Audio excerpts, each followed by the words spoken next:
boy. Abhinava Swami is not showing up on this call, and I'm wondering if it's because Hello? I came on as him. Hi, Bol. Jai, good Maharaj. Morning. Jai, we're just trying to get the interpretation set up here. What Okay. for the Spanish? Padmanabha Swami, Yes, you're not on the call, so yes, I don't know how to. there You is some are. now there. But the interpretation will be done by Sam Sundar. Okay, all right. I'm sorry, Maharaj. No, I think first. How about he told me he was doing that? Yeah, we were so. Okay. We could go So- ahead and get started Can you and do- I'll add him when he comes on. Okay, he's going to another room. Okay, so let me go ahead and have you give us some updates since you've been in Madhavan this week. This group of devotees, 20 plus devotees, and we have in the mornings, we have been discussing subject matter related to the Brahma Vimohan Leela, which we hope to go into directly in a couple of days. Related matter, including discussion of Bhaktisiddhanta Saraswati Thakur's Tirubhav, which the first day of my talks coincided with. And it was a good segue into the next discussion, which involved exploring the tattva of Brahma and of course related the fact that Estamos para la traducción al español. Entonces, Guru Maharaj está resumiendo lo que ha estado conversando estos días. Hemos estado hablando de Brahma Vimohan Leela, resumiendo la historia del Brahma Madhva Gaudiya Sampradaya, así como el lugar del Brahma Vimohan Leela dentro de lo que es el Gaudiya Vaishnavismo y de su lugar en el Bhagavatam, ¿no? Como un tema central del Tattva. Tuvimos una serie de charlas muy interesantes. Lo dicho eso, no le he dado mucho tiempo a los devotos de hacer muchas preguntas, por lo que tanto, si tenemos algunas preguntas, quizá le vamos a dar la prioridad a los devotos presentes aquí conmigo ahora. Entonces, damos a prioridad, luego si hay algunas otras preguntas, pasamos a las preguntas que puedan tener los devotos que están online. If you can repeat all the questions after you get them, you know, when they ask the question to repeat them on the. okay. So is Padmanabha Maharaj set up? He is on. Entonces, Padmanabha Maharaj, sí, está aquí, estoy traduciendo, espero que se escuche bien. Hi, is that from Madhavan? Oh, yeah. Si le pregunta si el coco que está bebiendo es de Madhavan, y Guru Maharaj dice sí, hemos plantado unos 100 árboles de coco unos años atrás, así que para el momento vamos a tener eventualmente unos 10.000 cocos o algo así. Deberíamos comenzar un negocio con eso, mencionaba el Chanasidi. Si ya tenemos uno y el negocio es, o la ocupación es recoger los cocos, lo cual no es poco, para el placer de Dauji Gopal. Entonces, sí, podemos ir adelante y tomar las preguntas. Sin presión, pero si alguien de los presentes tiene preguntas.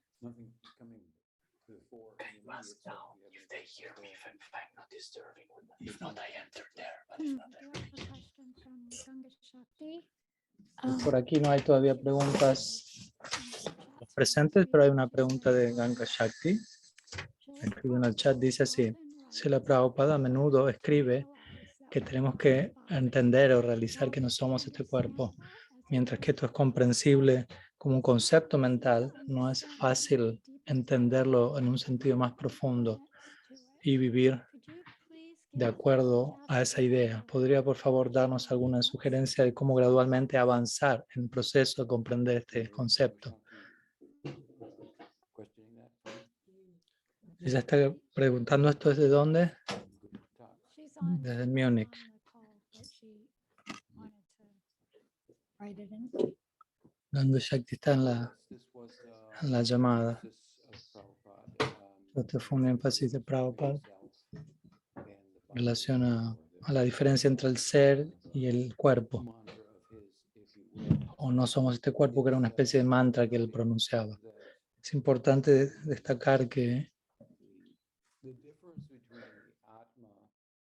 la diferencia entre el Atma, el ser y el cuerpo,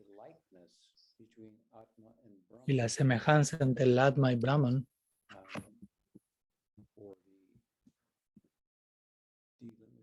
or I should say, undifferentiated o, feature of the o absolute. el aspecto no diferenciado del absoluto, Brahman y el Atma. Es importante mencionar que esto no es esto no era un énfasis en la época del Gaudiya Vaishnavismo, en la época en que la Sampradaya estaba siendo establecida por los acharyas fundadores.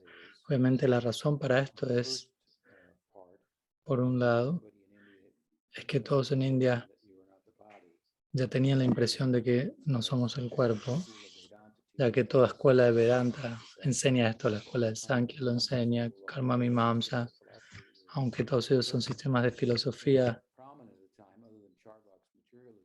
que eran prominentes en esa época, a diferencia de Charvak, la escuela del materialismo, pero todos ellos presentaban esta idea, ¿no? Escuelas espirituales que presentaban la diferencia entre el cuerpo y el alma, ¿no? Que la conciencia no posee una fundación, una base biológica, sino que es independiente del conjunto cuerpo-mente.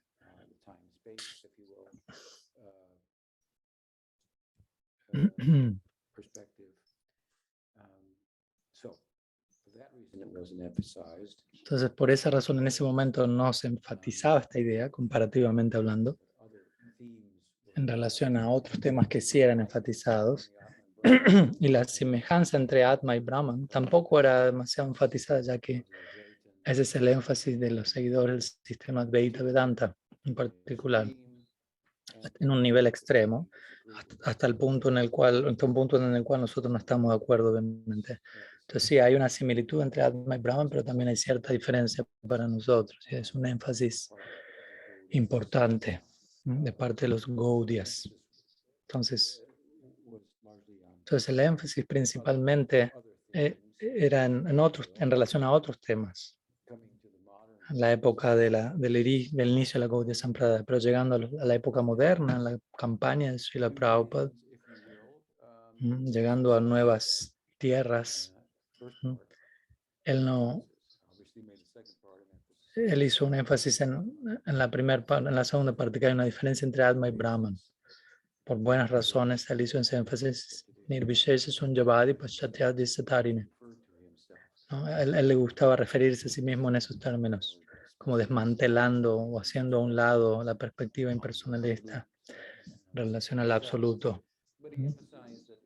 Pero él también enfatizó que hay una diferencia entre el cuerpo y el alma.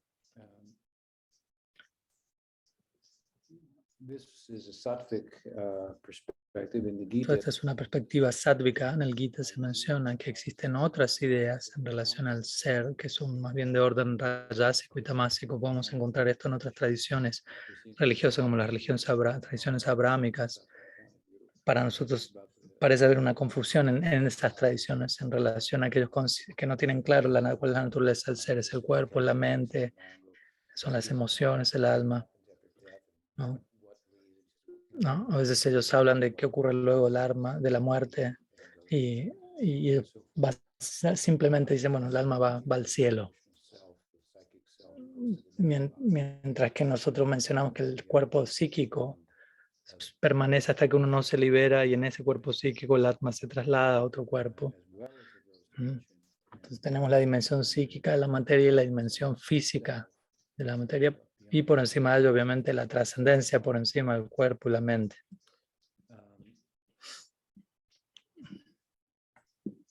Entonces, Srila Prabhupada enfatizó esta idea de no somos este cuerpo. Yo creo que ese énfasis fue algo inspirador y él dio ejemplos simples para intentar ilustrar esta idea. Por ejemplo, yo digo, este es mi cuerpo y por lo tanto, si es mi cuerpo, ¿quién soy yo? ¿No? Como diferenciando entre yo y mi cuerpo. Este tipo de explicaciones resonaron con nosotros, los cuales son bastante simplistas.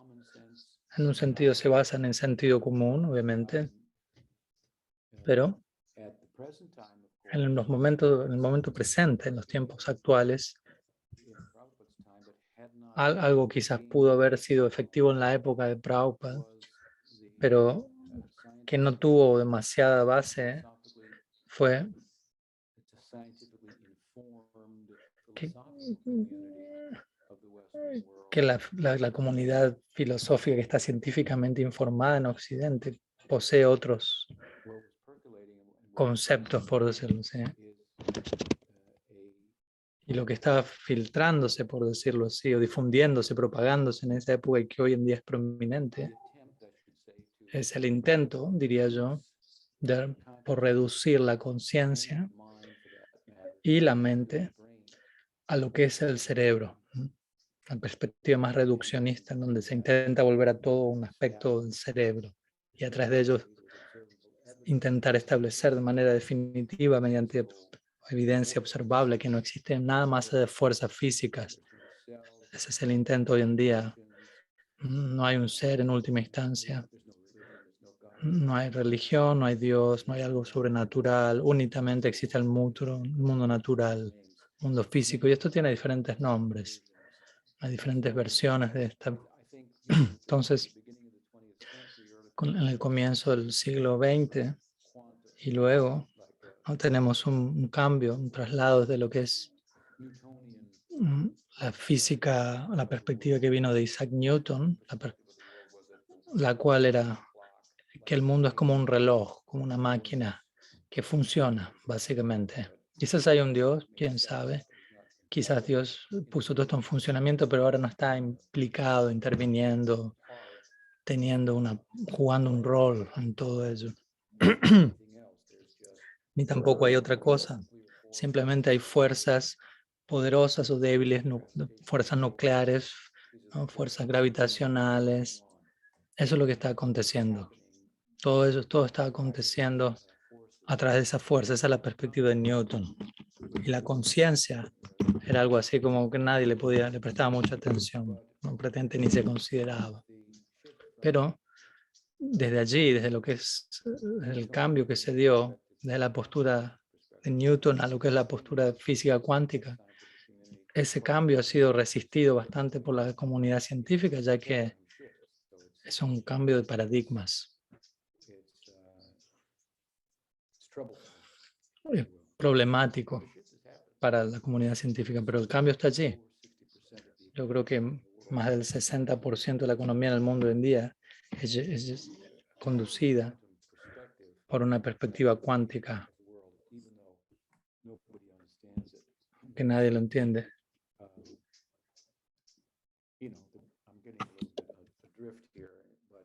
Entonces, el punto que estoy haciendo aquí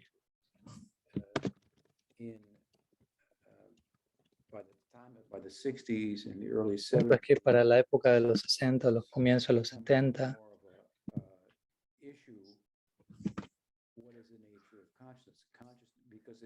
entonces se volvió un tema, ¿cuál es la naturaleza de la conciencia?, ¿no? Desde lo que es la perspectiva cuántica, ¿no? El que observa aparece en escena, además de lo observado, sea que, ¿no?, o la idea de que si algo es una ola o una partícula, es una manera cruda de hablar de esto, obviamente. Pero esta idea del observador, por un lado, teniendo un rol a jugar, y las influencias de Oriente llegando al mundo occidental, y de repente tenemos científicos como Capra, ¿no?, lo cual era considerado como herético desde el punto de vista científico.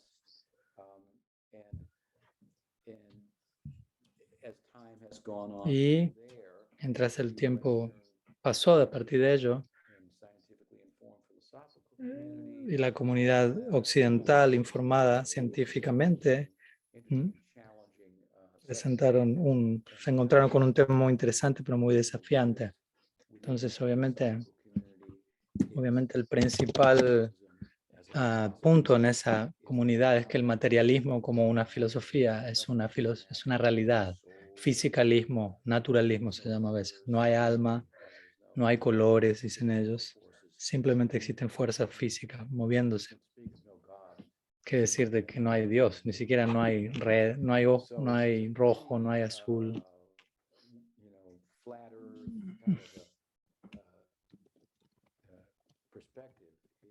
Perspectiva bastante chata, en mi opinión.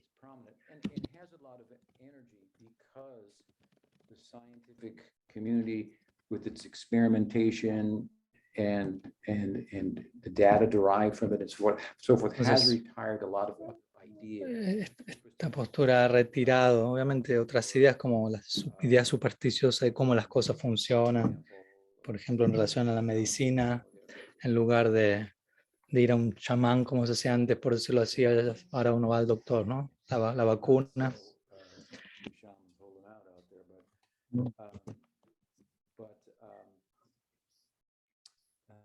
For a lot of reasons, they have a lot of energy, a lot of faith, if you will, based Entonces,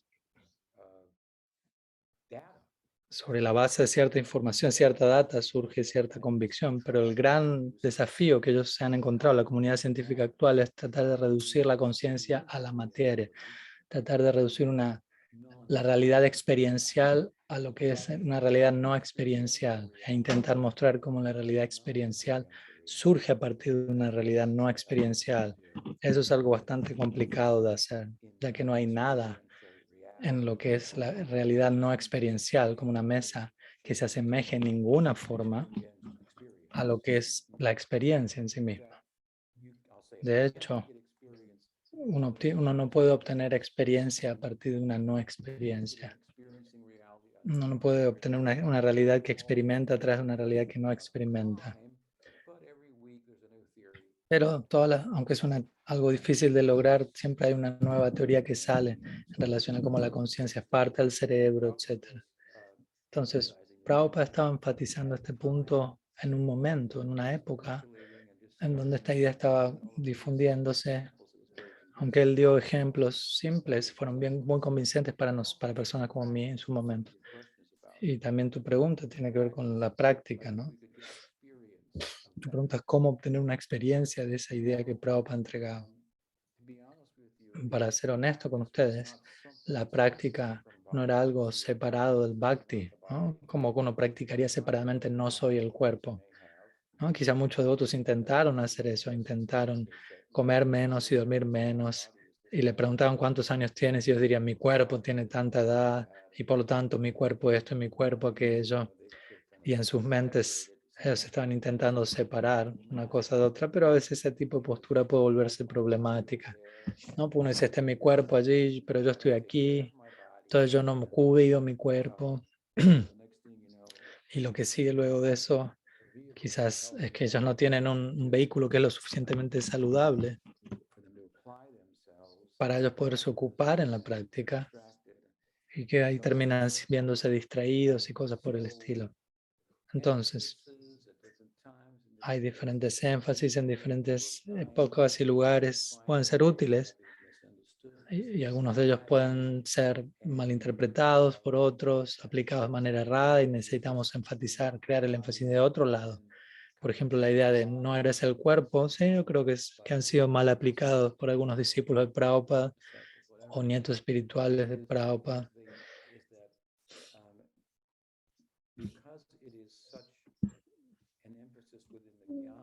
Ya que este es un énfasis tan grande en el sendero de Gyan Mar, lo es prácticamente todo para ellos.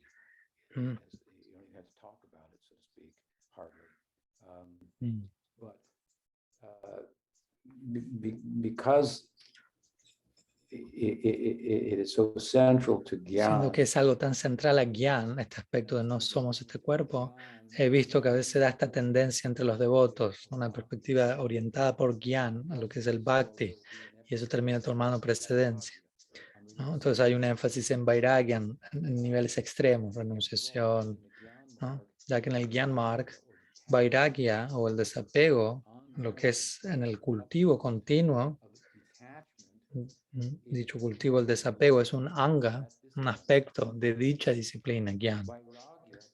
Vairagya o desapego no es, en contraste, no es un anga del bhakti, es un subproducto del bhakti. Entonces, pero si tu bhakti se encuentra influenciado por Gyan, entonces uno puede estar ocupándose en extremos ayunos y austeridades. Entonces, de vuelta, un Gyani que practica Vairagya era cosas como esa, ¿no? Se sentará enfrente de un fuego al mediodía, en junio en India, en el desierto de Rajasthan, y va a decir frío, calor, hay solamente concepciones en la mente, voy a realizar esto. O en enero, el Gyani va a ir a Haridwar y va a entrar en el Ganga hasta el cuello en la medianoche, en una época que hace mucho frío en India. Y lo hacen este tipo de cosas los Gyanis. Es una forma en la que hay una práctica, por decirlo así, en la que uno puede realizar que uno no es el cuerpo, pero no es algo muy amistoso, muy accesible. Pero como dije, en contraste a esto en el Bhakti, esta realización surge como un subproducto de uno ocuparse en Bhakti, esta realización de no ser el cuerpo. Entonces la pregunta es, ¿qué puedo hacer para realizar que no soy este cuerpo? ¿Cómo debería pensar al respecto? Bueno, otra forma de pensar al respecto es, yo soy el cuerpo. Pero yo sé que esto puede sonar un poquito contradictorio, pero hay en algunas formas en las que esta idea es cierta. Mi cuerpo es una extensión de mi conciencia. Entonces soy yo en ese sentido. No es otra cosa más que yo. La materia burda surge de la materia sutil y ambos surgen a partir de la conciencia. Entonces, dependiendo si mi conciencia es material, entonces eso va a tomar una forma. Y esa es mi forma, ¿no? De acuerdo a mi conciencia. Entonces, obviamente, esa conciencia es diferente del hecho de que yo soy conciencia. No estamos hablando de una forma que la conciencia, una forma de la conciencia que está cubriendo mi ser hecho de conciencia.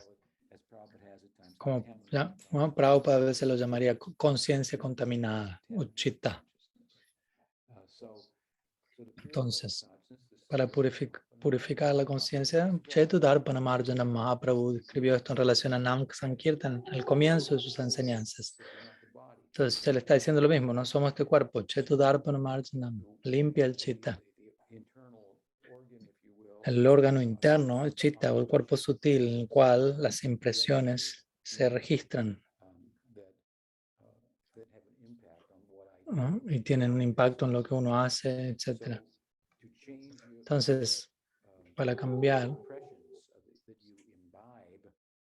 las impresiones que uno adquiere, uno puede comenzar a incorporar impresiones de Bhakti al participar en diversas angas del Bhakti, las cuales son muy satisfactorias, como cantar, escuchar, ir a festivales, honrar Bhagavad Prasad, ¿no? Suena bastante más lindo que ir al Ganga en medio del invierno hasta el cuello.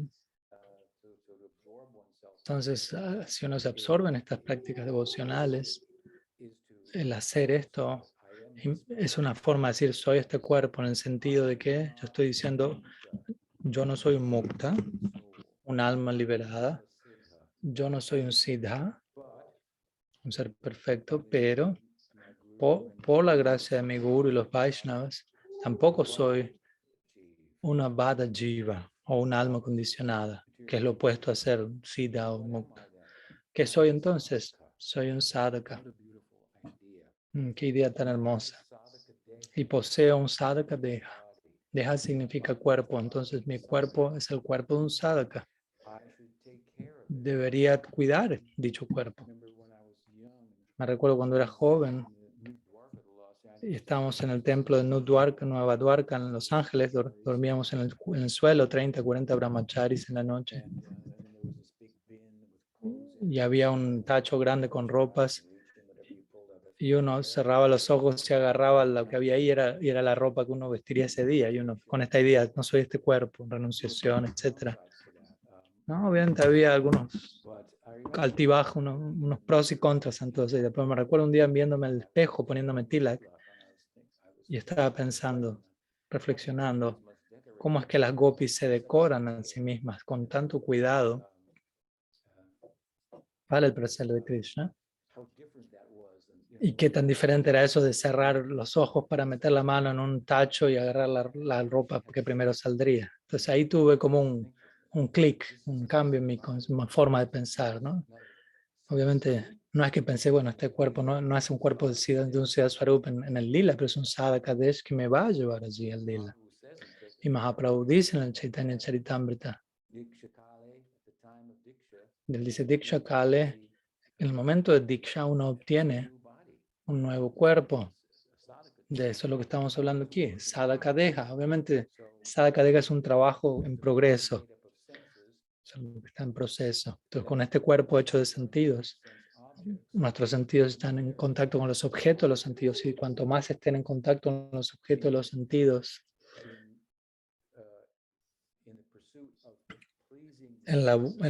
con la intención de complacer los sentidos de Krishna a través de ese contacto sensorial. Asimismo, en esa misma medida, el sadhaka deja queda espiritualizado y cuanto más está en contacto con objetos de los sentidos, este sadhaka deja para intentar promover la idea de que soy americano, que soy hindú, que soy sueco, o búlgaro, latinoamericano, norteamericano, lo que fuere. Cuanto más eso ocurre, en esa misma medida, tanto más una identidad ilusoria está siendo promovida. Entonces, de vuelta, un sadhaka deja es una identidad que se está procesando, está en progreso.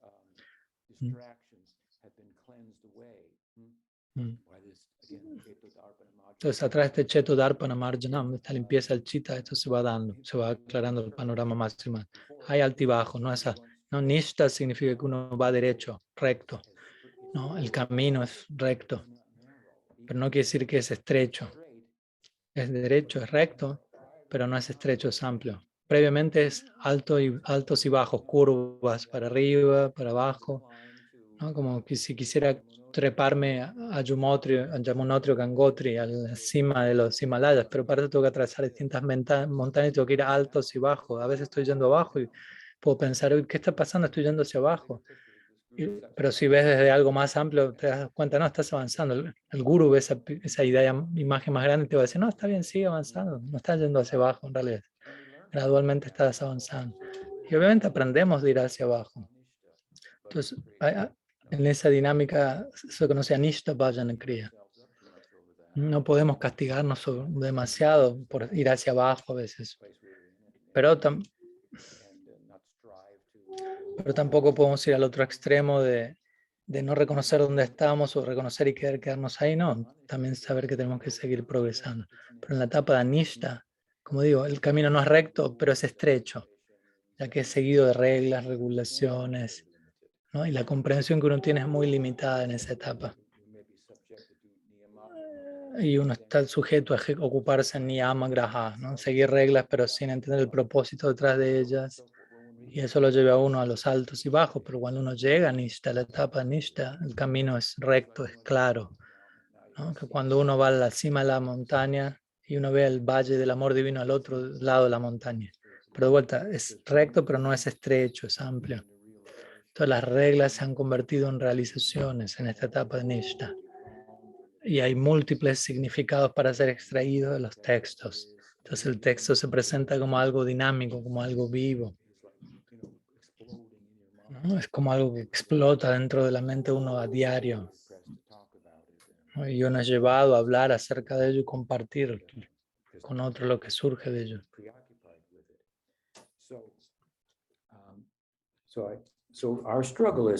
Entonces nuestra lucha, por decirlo así, es trasladarnos de Anishta a Nishta y tener allí una experiencia consistente. Una experiencia consistente no solo del hecho de que soy un Atma, sino del Bhakti también.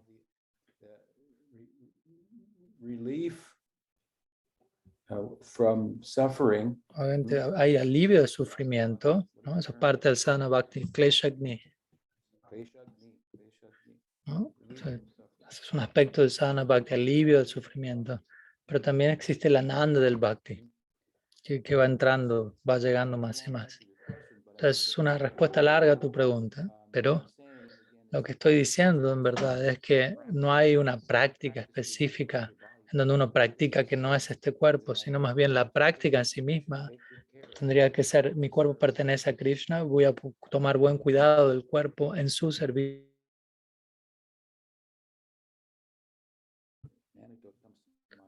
Una anécdota viene a mi mente. Pujapat Sri Maharaj nos compartió esta anécdota. El profesor Sanyal,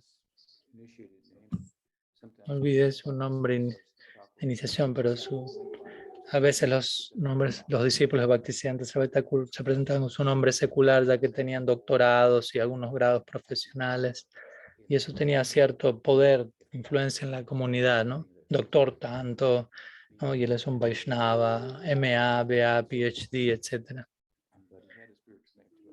Pero obviamente él tenía su nombre espiritual. Entonces el profesor Sanyal estaba ocupado en bastantes publicaciones y muy dedicado a Bhaktisiddhanta Sarvabhauma Thakur. Y la anécdota es que él estaba ayunando en una ocasión, ¿no? Minimizando sus preocupaciones corporales al extremo. Y una noche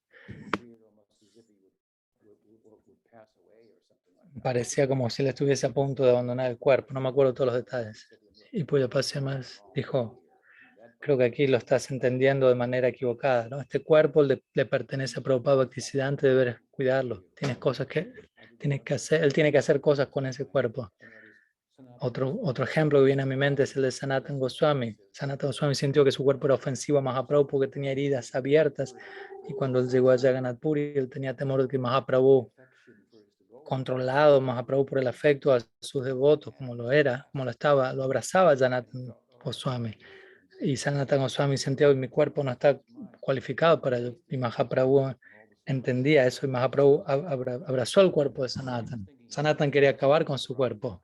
Él pensaba: me voy a tirar bajo el carro el rato y atrás. Pero Mahaprabhu dijo: no pienses de ahí, yo tengo muchas cosas que hacer. Mahaprabhu le dijo: atrás de tu cuerpo. Entonces tienes que cuidarlo.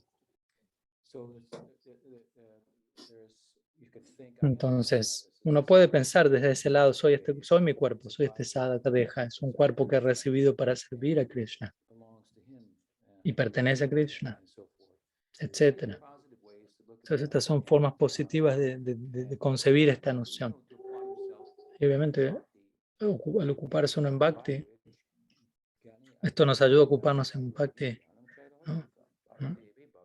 Vasudeva Bhagavati Bhakti Yoga Pajoita Janayati Suvairagyam Janam Chayad Haitukam. Verso del Bhattan que dice que por ocuparse en Bhakti, muy rápidamente la renunciación, Vairagya y Jnana, el conocimiento, van a llegar como siervas de la esposa del Bhakti, si uno se ocupa en buena asociación en Bhakti. Entonces uno va a comprender más y mejor cómo ocuparse en los sanghas del Bhakti. Bhaktivinoda Thakur, Sangriha Thakur, Bhane Thakur, Sadhari Bole Thakur. No importa si estás casado, no puedes decir: oh, estoy casado. Es también difícil para un monje, no solo para alguien casado. Obviamente la forma en la que cada uno se entrega por completo a Krishna puede ser diferente, pero Bhaktivinoda Thakur dice: simplemente toma refugio en el santo nombre, lo cual es para todos. Pero cómo dedicarme a mí mismo completamente como un monje en Bhakti, quizás sea levemente diferente de cómo uno hará eso estando casado. Un ejemplo básico es: alguien casado va a estar ganando un sueldo, y más allá de lo que él o ella necesita para mantenerse, para cierta forma razonable de recreación, como Krishna dice en el Gita: Yukta hara viharasya yukta chistasya karmasu. Uno de ser balanceado en comer, dormir y jugar o recrearse. Entonces Prabhupada diría: vamos, de que tengamos acá, y él contaba una broma, contaba un chiste o algo así. Entonces, no siempre entendimos nosotros ese tipo de cosas, y eso genera un problema. Entonces uno debe ser balanceado en tales actividades, y más allá de ello, ¿no? En relación al ejemplo de alguien casado, más allá de hay diferentes tipos de personas casadas. Algunos necesitan una dosis de recreación, otros otra. Entonces ellos van a tener un ingreso y más allá de eso que ellos necesiten, el resto puede ir dirigido a proyectos espirituales, ¿no? Imprimir libros, abrir templos, servir la deidad, ¿no? Como el dinero de sobra que uno tiene. Obviamente los monjes no están ganando nada de dinero. Entonces, en ese sentido, toma otra forma su dedicación, pero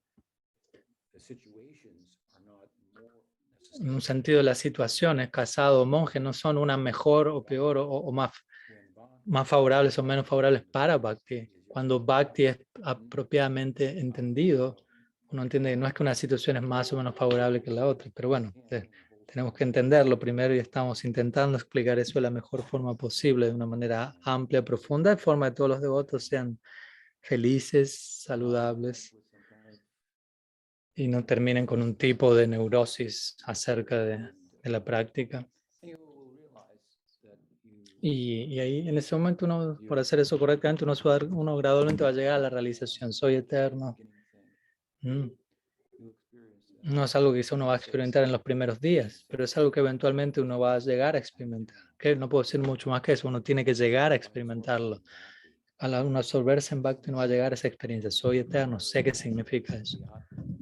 Entonces, de vuelta es un aspecto central del Atma, eso es lo que Krishna enfatiza en el Gita cuando comienza a hablar del Atma. Todo su discurso, Arjuna, en el segundo capítulo, tiene que ver con el aspecto Sat del Atma, el cual existe en contraste con la materia, no existe, es eterno, es real. Obviamente el Atma tiene potencial para Ananda y para poseer conocimiento. Y obviamente el Atma no es todo omnisciente, sino no estaría en la posición condicional, pero el potencial está allí. De tener conocimiento, de saborear Ananda. De hecho, es algo dichoso conocerse a sí mismo, ¿no? Eso culmina con todos los problemas en la vida, los cuales surgen debido a la identificación corporal, a la identificación con cosas que no perduran, pero uno queriendo experimentar felicidad que perdure, ¿no? Como Prabhupada dijo, la felicidad, del comienzo, no, la felicidad material es el comienzo de la aflicción, ¿no? El Gita dice esto, ¿no? El apego es el vientre a partir del cual el sufrimiento surge, lo cual es cierto, ¿no? Lo cual es muy budista, este tipo de noción. Ellos también dicen algo similar al problema, pero nuevamente, como dije, en el Bhakti nosotros no avanzamos a partir de desapego. Nosotros decimos que el apego es el problema.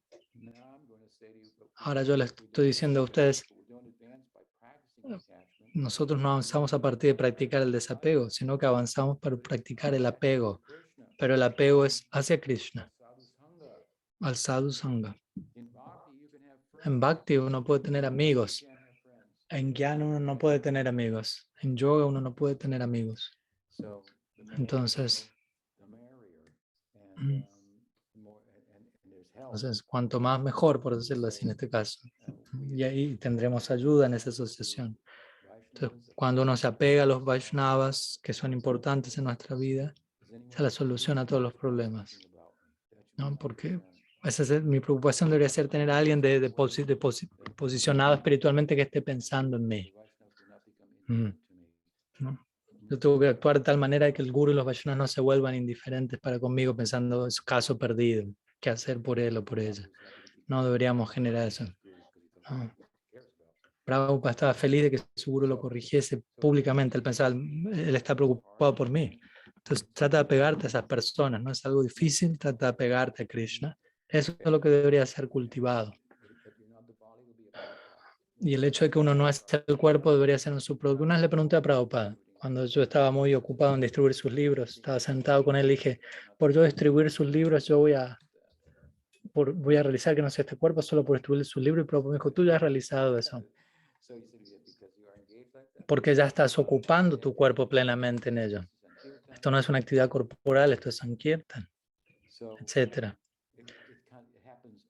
Entonces, eso pasa, incluso va a pasar sin que uno se dé cuenta, no es la gran cosa para nosotras. Dentro de lo que es obviamente todo lo que está aconteciendo en el Gaudiya Vaishnavismo, el realizar que no soy el cuerpo es algo muy pequeño. Cuando, por ejemplo, Rupa Goswami dice realizar Brahman, lo cual está por encima de realizar el Atma, si tú puedes tomar la bienaventuranza, realizar Brahma y la multiplicas 3 millones de veces, no se compararía a una partícula pequeña atómica de Prem. Y Prem es el Prayojan o la meta. Entonces, por ejemplo, escucha acerca de los amigos de Krishna, escucha acerca de las amantes de Krishna, la familia de Krishna, de las personas de Braja. Escucha acerca de ellos. Lee el Braja Vilastava, ¿no? Vuélvete consciente de quién es Purnamasi, quién es Nanda Baba, qué es Nanda Gram, quién es Yashoda, quién es Lalita, Vishaka, quién es Sridham, quién es Subal, quién es Raktak. Trata de familiarizarte con estas personas. Ellos son los Ragatmikas, estas son las personas quienes ejemplifican el ideal que intentamos alcanzar. Trata de familiarizarte con ellos y trata de apegarte a dicho ideal, lo cual no es algo difícil, es algo muy atractivo. Y trata de desarrollar ese ideal y trata de ocuparte en la práctica apropiadamente de manera que puedas acercarte y alcanzar ese ideal, abandonando aquellas cosas que no son favorables para el bhakti y aceptando aquellas cosas que son favorables para el bhakti. Esa es nuestra renunciación. Este es nuestro vairagya. Yukta vairagya se conoce. Si algo no es favorable para el bhakti, debería abandonarlo. Obviamente debemos practicar eso. Eso se llama Sharanagati. Ese es el comienzo de los 6 aspectos de Sharanagati, cultivar eso. Entonces, bueno, es una respuesta un tanto larga y obviamente es un tema importante debido a la época en la que nos encontramos. Como dije, este es un tema muy caliente, por decirlo así, en la filosofía, en la comunidad occidental científica. ¿Qué es la conciencia? ¿Cuál es el santo grial en el cerebro, en donde algo se detona y la conciencia y los sentimientos aparecen? Ellos piensan así. Ellos quieren tomar esta así llamada magia y pensamiento supersticioso, quieren retirarlo de la vida. Y mientras tanto, pero ellos al mismo tiempo proponen que algo que no experimentas repentinamente empieza a experimentar. Como si golpeo una bola de billar y en un momento la bola de billar en algún punto me va a decir, ¿le puedes poner un poco más de tiza al taco? Me dolió eso. Entonces eso no es más supersticioso de lo que ellos intentan negar. Entonces parece ser que por la evidencia que ellos tienen, lo que ellos llaman progreso, algo que es progresivo relativamente hablando, pero es algo engañoso en términos de la idea que ellos esperan alcanzar, la promesa que ellos entregan a través de la ocupación y diciendo, al entender eso vamos a resolver todos los problemas en la vida, pero todos están muriendo, todos están envejeciendo, todos están volviendo a nacer. Entonces, es un tópico muy interesante y es interesante notar qué tan difícil es para ellos reducir la conciencia a la materia. No pueden hacerlo. Algunas personas comienzan a rendirse en esa comunidad y se trasladan a una perspectiva psíquica, la cual originalmente se encuentra en el Vedanta. Algunas ideas, por ejemplo, la idea de que la conciencia está en todas partes, de que es un aspecto fundamental de la naturaleza, no simplemente es algo que aparece, que se detona en la evolución del cerebro humano.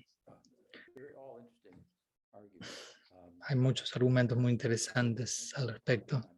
Y obviamente el punto aquí es que es un tópico interesante y Prabhupada estaba abordándolo de una manera relativamente simplista al decir no somos este cuerpo y tratar de enfatizar eso para nosotros y enfatizar la práctica del bhakti, que por nosotros ocuparnos en ello nos entrega una experiencia y nos confirma esto, porque podemos filosofar todo lo que queramos, pero si no nos ocupamos, no terminamos de tener esa realización.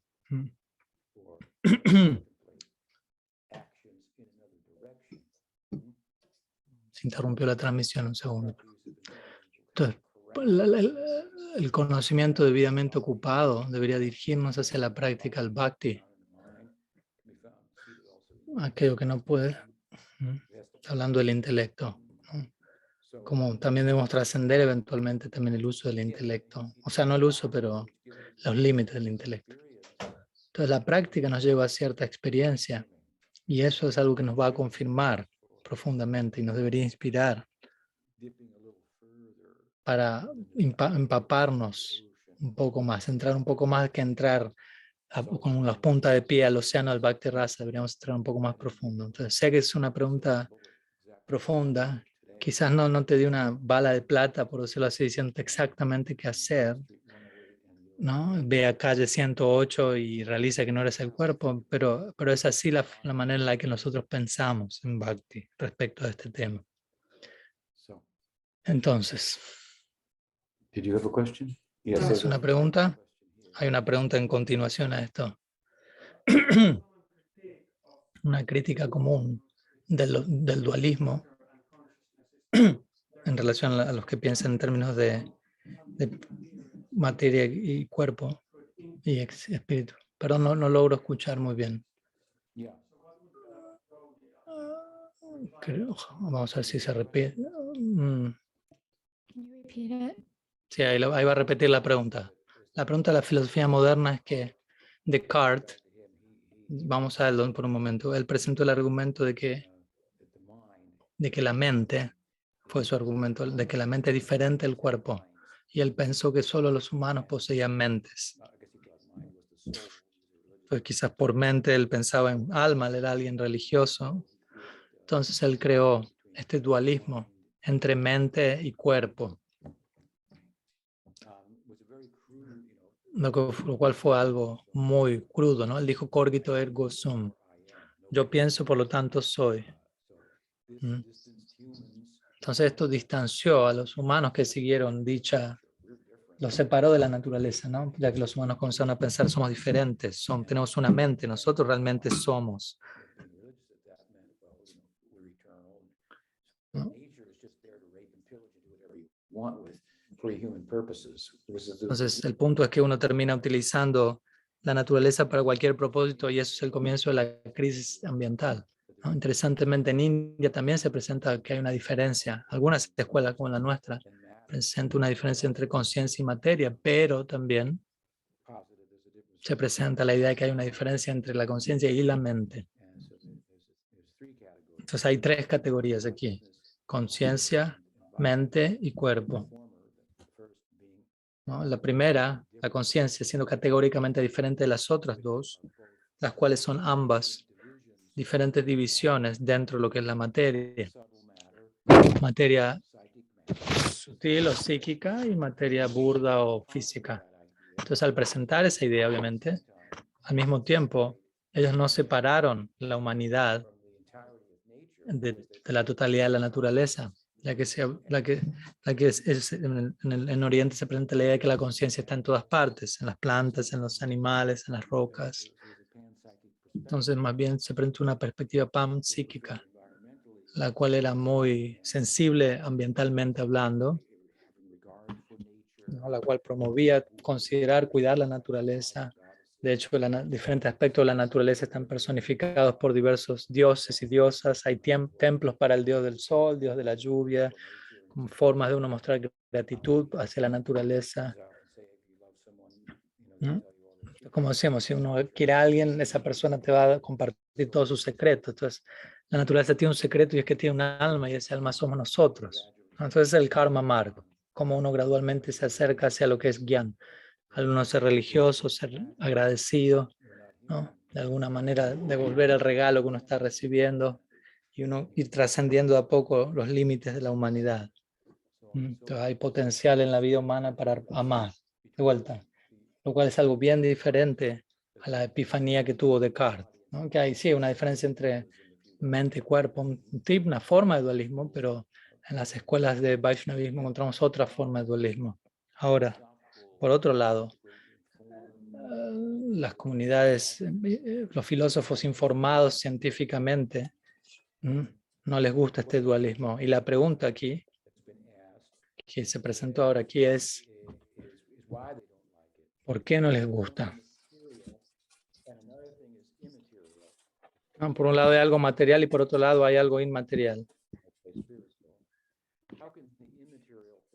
Entonces, como algo inmaterial,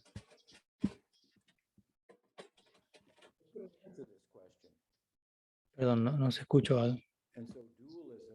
Entonces, el dualismo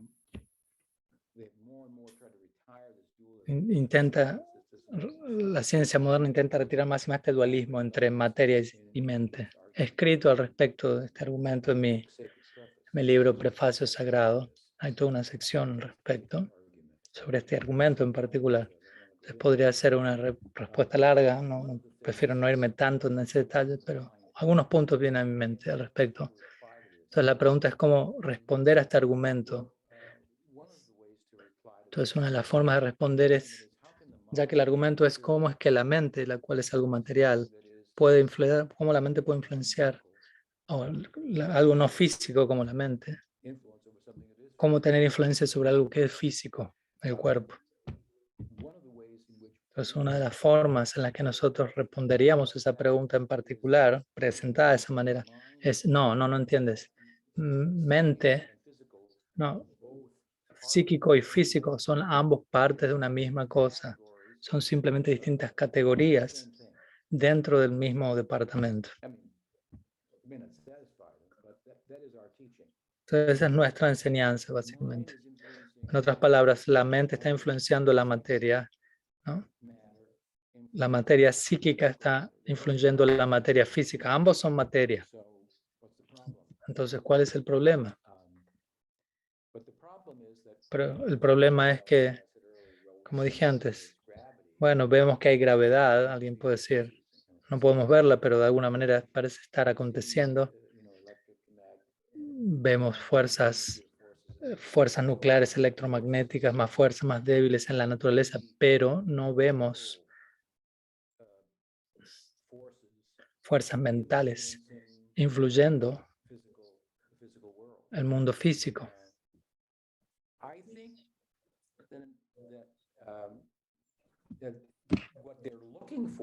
Yo creo que lo que ellos están buscando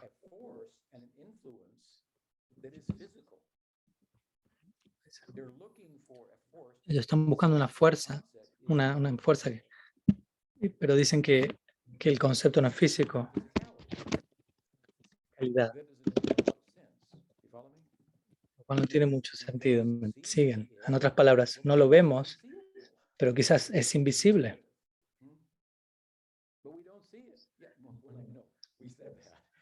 O sea, nosotros decimos eso, no puedes verlo, sí, es una fuerza invisible, todo lo imposible, pero no la vemos. Entonces ese es el tipo de respuesta que no hace mucho sentido. Pero no podemos medirlo, van a decir. Sí, tienes razón, es inmedible.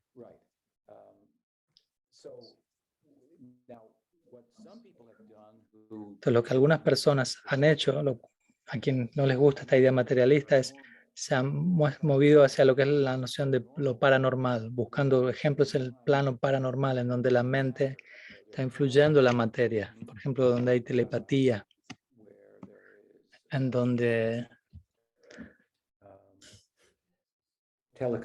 telequinesis, donde hay levitación. Entonces, para ser honesto con ustedes, hay muy buenos ejemplos de esto. Hay una mujer y un hombre, una pareja que escribe un libro llamado Mente Irreducible, y uno de los capítulos del libro son personas occidentales que hablan filosóficamente de manera muy educada. Entonces uno de los capítulos habla acerca de un número de ejemplos dentro del plano de lo paranormal a lo largo de los siglos en Occidente, que decir en India, eso está allí desde el comienzo del tiempo.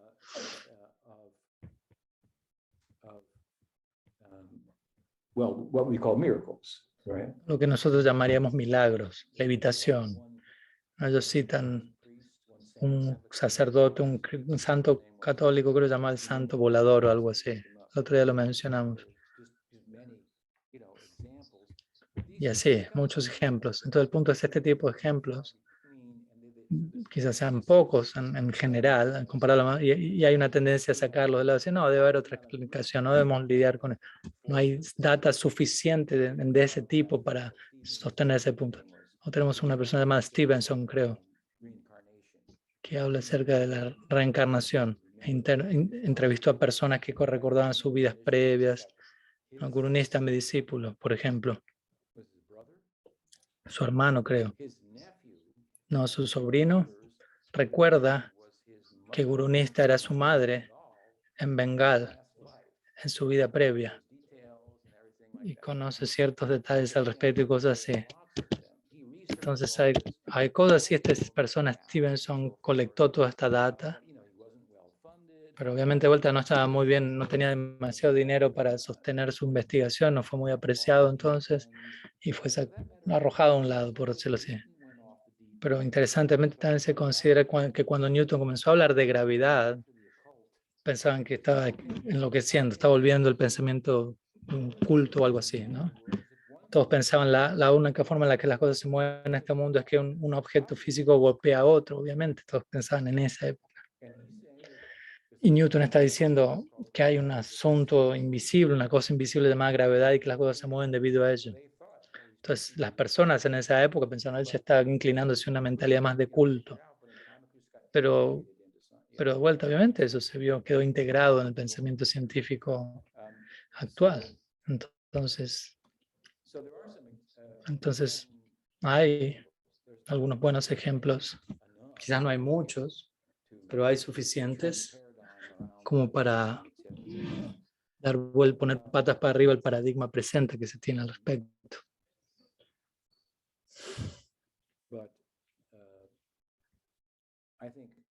Pero yo creo que más allá de esto, la pregunta es si es la mente o la conciencia causal. ¿Cuál es causal la conciencia o es la mente causal?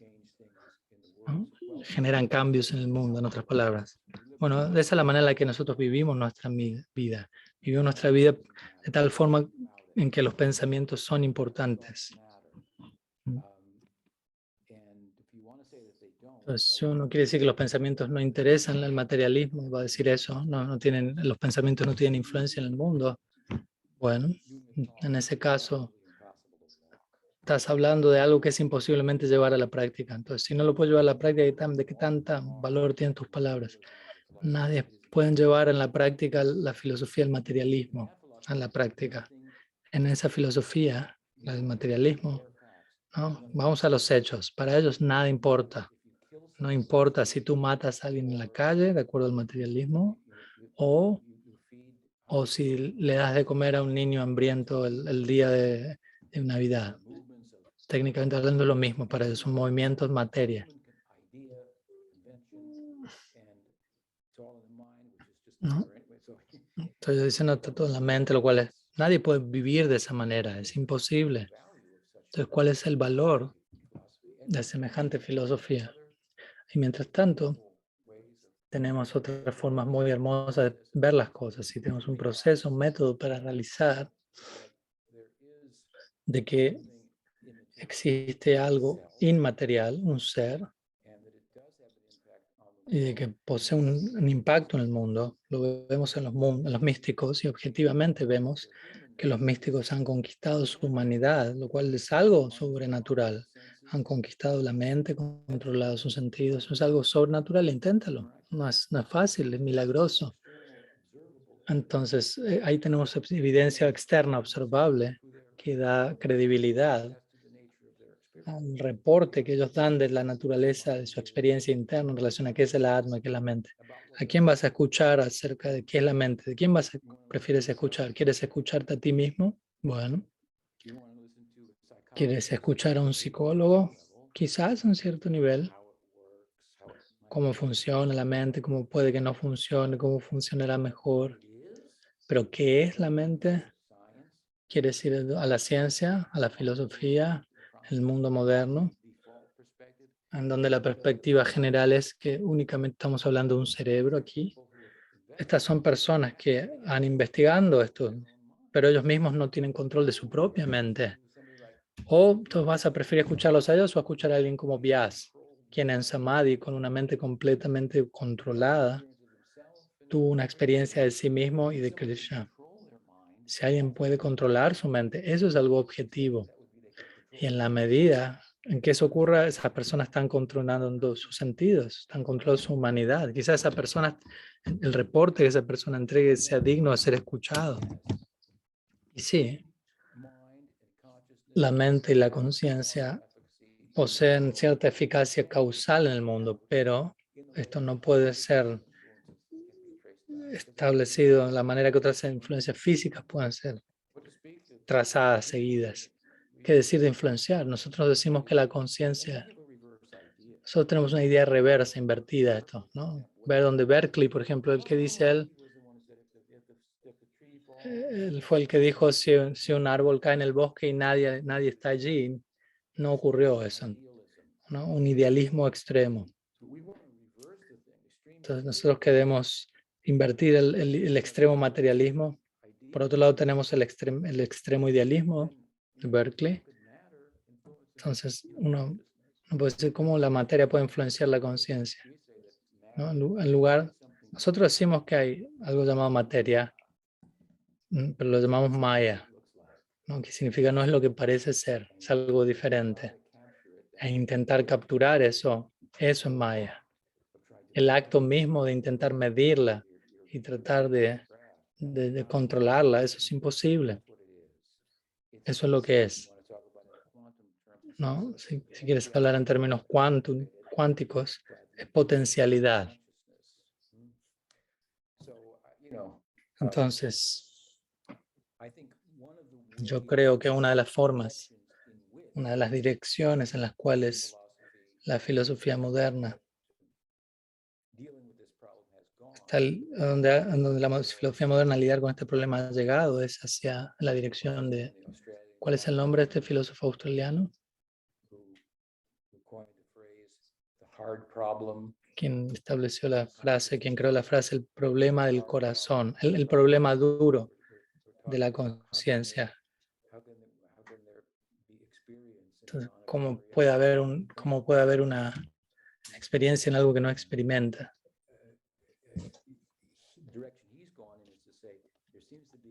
Eso en la que él fue, parece ser que hay otra categoría de la materia llamado materia. Llamado mente, perdón.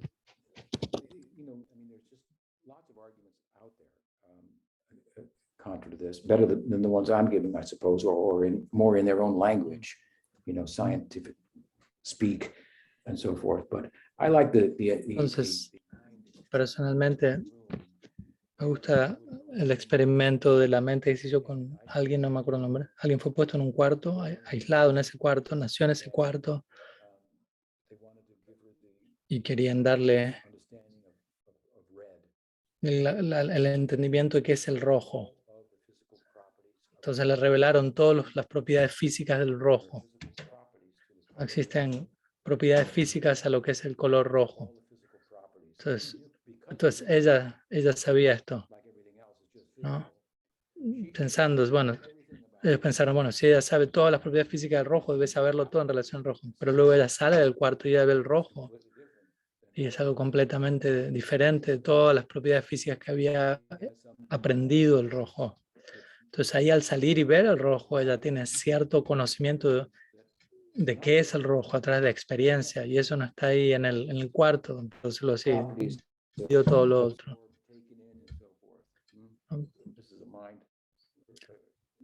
Este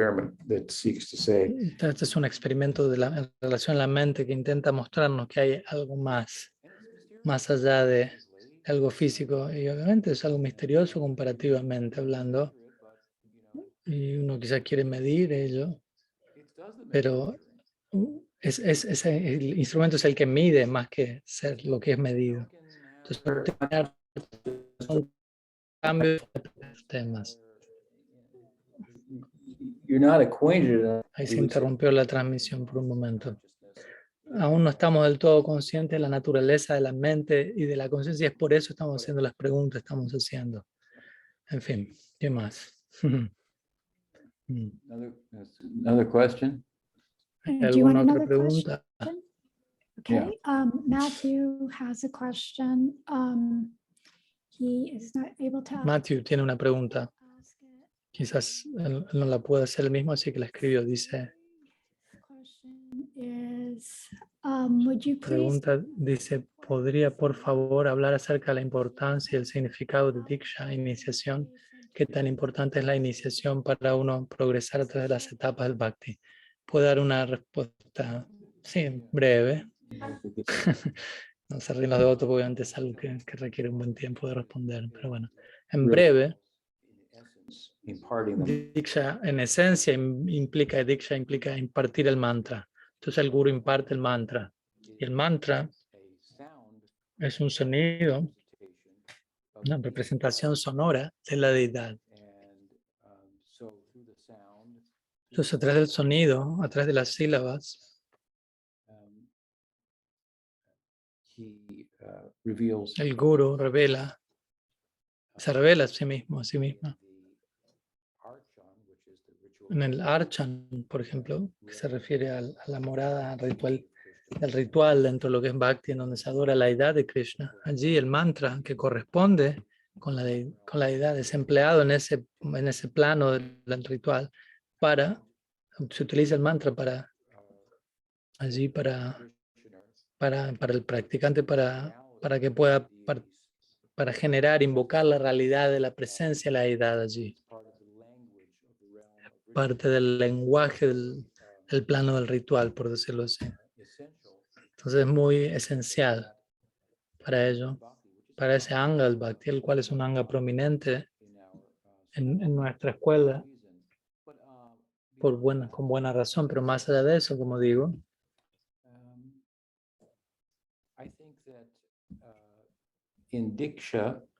yo creo que en Diksha lo que ocurre es algo a lo que me he referido previamente, ¿no? A que alguien de importancia espiritual nos está reconociendo, nos tiene presentes, y no es tanto qué es lo que tú conoces, sino a quién conoces. Entonces, si tal persona tiene una inclinación por Krishna,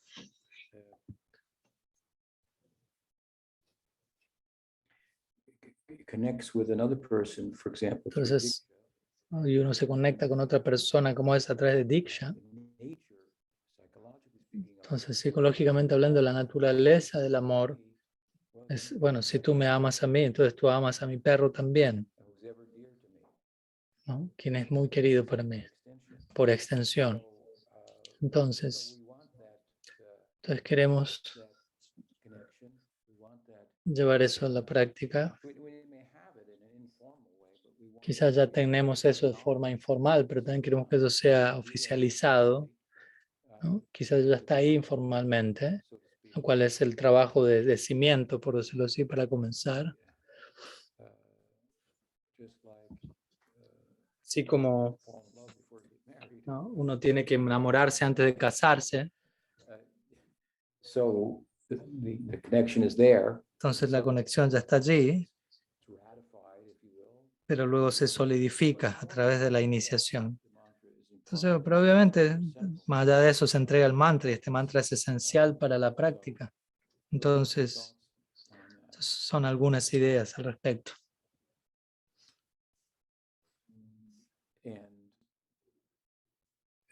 Y mientras que Krishna es independiente y Krishna puede liberar y entregar prema a quien quiera, esté iniciado o no, y su nombre no es diferente de él, y el mantra consiste del nombre de Krishna, en el caso dativo, más que en el caso vocativo, lo cual es lo que encontramos en el Mahamantra Hare Krishna. Aún así, Krishna mismo ha establecido esta forma a través de la cual, este método a través del cual él ha de ser abordado a través de sus devotos, del guru. Entonces, si nosotros ignoramos ello en el nombre del hecho filosófico, del hecho teológico de que Krishna, de que Diksha no es necesario para que Krishna se revele a uno si él así lo desea, y uno puede concluir pensando, entonces, ¿para qué debería ser iniciado? No, uno no debería pensar así, sino tanto uno debería pensar, ¿cómo no voy a iniciarme?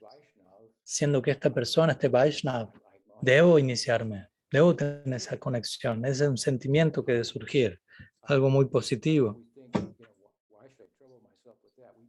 Uno no debería pensar por qué me debo tomar el problema de ser iniciado. De vuelta, nuestra fe no ha quedado capturado del todo si pensamos así. El gurú habla de tal manera que nosotros sentimos, sí, eso es lo que yo siento cuando lo escuchamos. Sí, estaba allí dentro mío, pero nunca supe cómo hacerlo. Él lo está diciendo, ella lo está diciendo. Entonces, sentimos esa experiencia, somos uno, Él es uno conmigo en ese sentido. Él es o ella es el gurú, es Dios, quien ya está en el corazón, apareciendo por fuera de uno. Entonces, en un comienzo quizás no entendemos todo eso. No digo que tú no, pero algunas personas no lo entienden y pueden pensar, no necesito un gurú. Entonces, para evitar eso, ¿no? De ese lado uno va a ser una ofensora al nombre, ya que Krishna dice, negligenciar el principio del gurú es una de las ofensas al nombre. Y el nombre está hecho, el mantra está hecho de nombres, el Diksha mantra está hecho de nombres. Entonces, si uno piensa, si yo me evito todo eso, y uno quizá encuentra el Diksha mantra en algún libro y los canta, pero eso no va a dar el fruto que debería dar. Entonces, es importante verlos de ese lado, ¿no? ¿Cuál es el problema de no ser iniciado? Y obviamente la parte positiva es algo muy positivo. Y yo, por experiencia personal, siento que no habría nada más importante que podría haber hecho en mi vida que haber recibido eso, ¿no? Entonces yo intenté el Bhagavad Gita en su momento y no me complicaba, ¿no? Antes de ser iniciado, y luego leía el Krishna Book. Y ese sí me resulta muy más entendible y daba clases de ello antes de ser iniciado, ¿no? No, pero en cada página, yo recibí este mensaje, debes tener un guru, debes tener un guru. Eso lo era todo. Entonces de ahí recibí cierto guru nishta. Entonces, ahora tengo que extendértelo a ti, Matthew, y a todos los estudiantes sinceros. Espero verte pronto personalmente. Gaur Preman, Hari Gaur. He says thank you and an inspiring answer. Matthew responde diciendo gracias y una respuesta muy inspiradora. Sé que puede haber más preguntas, pero ya nos hemos extendido un poco, así que por hoy vamos a dejar aquí. Espero vernos muy pronto, el próximo domingo. Gracias. Una gracia, Bhaktivedanta Tripurari Swami Guru Maharaj Ki Jai. So just stay on for just a minute longer. Archana CD solicita que se queden todos un momento conectados, ya que va a haber un anuncio de las actividades de estos días, pero que no haya demasiada confusión en relación a las clases y los horarios. Pero no estamos teniendo clases de Tattva Vivek esta semana. Y voy a mencionar las clases que tenemos hasta el viernes, pero si uno se conecta a la página de Facebook del Sri Chaitanya Sangha page, ahí a la página Sri Chaitanya Sangha, en la página está un calendario con las diferentes clases que se están organizando. Entonces mañana, lunes, Guru Maharaj está dando una clase en Brahma Vimohan Lila, Padmanabha Swami está dando clases de Venu Gita en la tarde. No es que todos los días son las dos clases, uno tiene que chequear el calendario y ver. Perdón, mañana no hay clase de Guru Maharaj en la mañana, pero hay clase de Padmanabha Swami en la tarde. A las 7:30 de la tarde Eastern Standard Time. Cada país tendrá que ver su horario. Los martes ambos están dando clases. Ahí está el link en el chat, el link de la página de Facebook. Luego el miércoles Guru Maharaj está dando clases en la mañana. Y Padmanabha Swami no está dando clases en la tarde. Jueves los dos están dando clases y el viernes están dando clases los dos. Los mismos horarios siempre las clases. Pero el viernes la clase que Guru Maharaj va a estar dando va a ser acerca de la aparición de Uttarana Gata Thakur. Padmanabha Swami is giving class, Q&A at 7:30. Padmanabha Swami va a estar haciendo preguntas y respuestas. So that's through Friday. Eso es hasta el viernes. Así que espero que todos tengan Facebook y puedan ver los detalles de cada día y cada horario de las actividades. Muchas gracias a todos por su tiempo. Confused about, what's going on, you can maybe help them out, because I do notice people getting onto the calls at all interesting times of the day, trying to. Quizás algunas personas estén un poco desorientadas con los nuevos horarios y actividades, pero ahí pueden conectarse a internet y averiguar todo eso. Horario.